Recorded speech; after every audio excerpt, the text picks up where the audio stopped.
एक बार गौतम बुद्ध एक गांव में ठहरे हुए थे। लोग अपनी परेशानियों को लेकर उनके पास जाते और उनका हल लेकर खुशी खुशी वहां से लौटते। उसी गांव में सड़क के किनारे एक भिखारी बैठा करता था। वह बुद्ध के पास आने जाने वाले लोगों को ध्यान से देखता। उसे बड़ा आश्चर्य होता कि लोग अंदर तो बड़ा दुखी चेहरा लेकर जाते हैं, लेकिन वापस आते हैं तो बड़े प्रसन्न दिखाई देते हैं।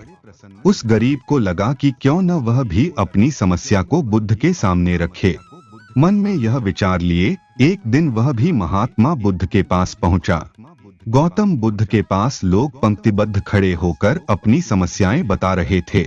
बुद्ध मुस्कुराते हुए सबकी समस्याएं हल कर रहे थे। जब उस भिखारी की बारी आई तो उसने सबसे पहले महात्मा को प्रणाम किया और कहा, भगवान, इस गांव में लगभग सभी लोग खुश और समृद्ध हैं, फिर मैं ही क्यों गरीब हूँ। इस पर बुद्ध मुस्कुराते हुए बोले, तुम गरीब और निर्धन इसलिए हो क्योंकि तुमने आज तक किसी को कुछ दिया ही नहीं। आश्चर्यचकित होकर वह गरीब बोला, भगवान, मेरे पास भला दूसरों को देने के लिए क्या है। मेरा तो स्वयं का गुजारा बहुत मुश्किल से हो पाता है। लोगों से भीख मांगकर अपना पेट भरता हूँ। मैं लोगों को क्या दे सकता हूँ। भगवान बुद्ध कुछ देर शांत रहे, फिर बोले, तुम बड़े अज्ञानी हो। औरों के साथ बांटने के लिए ईश्वर ने तुम्हें इतना कुछ दिया है और तुम्हें खबर ही नहीं।